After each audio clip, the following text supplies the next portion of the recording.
Hello दोस्तों, कैसे हो आप सब। उम्मीद करती हूँ आप सब ठीक होंगे। और अगर आज आप ठीक नहीं भी हो तो चिंता मत करना, क्योंकि आज जो कहानी मैं आपके लिए लेकर आई हूँ वो आपके मन को बहुत गहराई से छू जाएगी।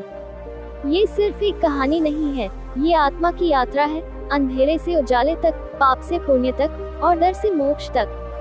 आज मैं आपको सुनाने जा रही हूँ एक ऐसे व्यक्ति की कहानी जिसे लोग राक्षस मानते थे, पर एक पल में उसकी पूरी जिंदगी बदल गई।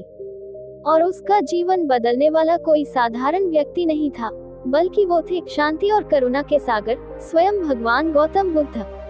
बहुत समय पहले की बात है, एक जंगल में एक डाकू रहा करता था।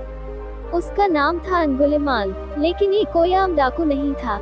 ये इतना खतरनाक था कि वो हर एक हत्या के बाद उस इंसान की एक उंगली काटकर अपनी माला में डालता था। उसकी माला में 999 उंगलियां हो चुकी थी, और उसने प्रण लिया था कि जब तक उसकी माला में 1000 उंगलियां नहीं हो जाती तब तक वह नहीं रुकेगा। लोग उससे डरते थे, उसकी तरफ देखना भी पाप माना जाता था। बच्चे उसके नाम से डरते थे और बड़े लोग उसकी छाया से भी कांपते थे। लेकिन एक दिन उस जंगल से कोई और गुजर रहा था, एक शांत चेहरा, धीमी चाल और आंखों में दुनिया के सारे रहस्य समेटे हुए। वो थे गौतम बुद्ध। जब अंगुलिमाल ने उन्हें देखा तो हंसते हुए बोला, वाह, मेरा 1000वां शिकार खुद चलकर आ रहा है। वो बुद्ध की ओर दौड़ा, लेकिन बुद्ध न रुके, न डरे, बस धीरे धीरे चलते रहे। अंगुलिमाल चिल्लाया, रुक जा। बुद्ध मुस्कुराए और बोले, मैं तो रुक गया हूँ, तू कब रुकेगा। ये सुनकर अंगुलिमाल चौंक गया। उसकी तलवार हाथ में थी, लेकिन बुद्ध की आवाज में ऐसा कुछ था जो तलवार से कहीं ज्यादा तेज था। बुद्ध ने कहा, तू बाहर भाग रहा है, मैं भीतर रुका हुआ हूँ। तू हिंसा की ओर भाग रहा है, मैं शांति में स्थिर हूँ। अंगुलिमाल के हाथ कांपने लगे, उसकी आंखों से आंसू निकल आए। उसने पूछा, क्या मैं बदल सकता हूँ? क्या मेरे पाप माफ होंगे?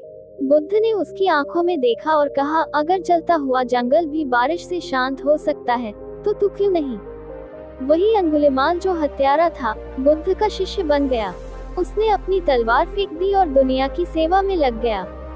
एक दिन एक स्त्री अपने मृत बच्चे को लेकर रोती हुई बुद्ध के पास आई। बुद्ध ने मुस्कुराकर कहा, अंगुलिमाल से कहो। वो स्त्री जब अंगुलिमाल के पास गई तो उसने अपनी आंखें बंद की और कहा, अगर मैंने आज के दिन से किसी भी प्राणी को दुख नहीं दिया है तो इस माँ का बच्चा जीवित हो जाए। और चमत्कार हुआ, बच्चा रोने लगा, माँ की गोद फिर से भर गई। लोग हैरान थे। वही अंगुलिमाल जो कभी मौत का सौदागर था, आज जीवन की आशा बन चुका था। दोस्तों, इस कहानी से हमें ये सीख मिलती है कि इंसान कितना भी गिर जाए, अगर उसके भीतर पछतावा है, सच्ची लगन है और सही मार्गदर्शन मिल जाए तो वो फिर से उठ सकता है और पूरी दुनिया के लिए एक मिसाल बन सकता है। गौतम बुद्ध ने हमें यही सिखाया, करुणा, क्षमा और आत्मज्ञान ही सच्चा रास्ता है। अगर आपको ये कहानी पसंद आई हो तो कृपया लाइक करें, कमेंट करें, अपने दोस्तों और परिवार के साथ जरूर शेयर करें और मेरे चैनल को सब्सक्राइब करना बिल्कुल मत भूलिए। आपका एक छोटा सा समर्थन मेरे जैसे कंटेंट क्रिएटर्स के लिए बहुत बड़ी प्रेरणा होता है। धन्यवाद दोस्तों, फिर मिलती हूँ एक और नई दिल छू लेने वाली कहानी के साथ। तब तक याद रखिए, सच्चा बदलाव बाहर नहीं, अंदर से आता है। खुद से प्रेम करिए और दुनिया को एक नई दृष्टि से देखिए।